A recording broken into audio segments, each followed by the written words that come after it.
Sa bagong top 100 greatest of all time list na inilabas ng The Athletic, sino-sino ba ang nangungunang manlalaro? Alamin yan sa aking pag-abante.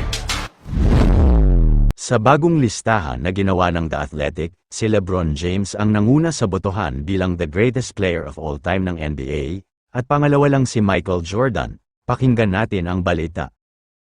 Itinanghal si King LeBron James bilang greatest of all time sa mundo ng basketball sa isang komprehensibong ranking ng mga top 100 NBA players na ginawa ng The Athletic. Ang listahan ay binuo ng mga dalubhasa katulad ni David Aldridge at John Hollinger.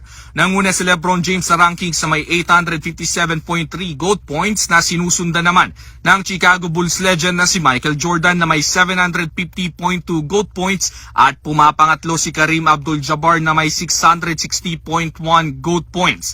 Kabilang rin sa top 10 ng top 100 list ay sina Tim Duncan, Karl Malone, Wilt Chamberlain, Larry Bird, Magic Johnson, Bill Russell at Shaquille O'Neal. Ang nasabing ranking ay nakabase sa sistema na tinatawag na GOAT points kung saan ito ay tinatasa ng kanilang achievements katulad ng MVP votes, All-NBA selections, Final MVPs, All-Star appearances at career win shares. Ang kahangahangang karera ni James kasama ang multiple MVP awards at championships at ang kanyang longevity at consistency sa kataas-taasang antas ang nagbigay sa kanya ng pangunahing pwesto sa listahan. Ang ranking na ito ay muling pinatunayan ang legacy ni James bilang isang manlalaro na naghari sa NBA sa higit 15 taon at patuloy na nagpapakita ng kagalingan hanggang ngayon sa kanyang mahusay na panahon sa liga.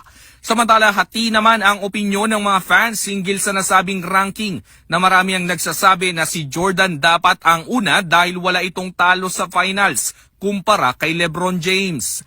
Ako, si Zeus Valdez, Abante Sports. Now na, ito ang balitang mabilis, mabangis, walang mintis.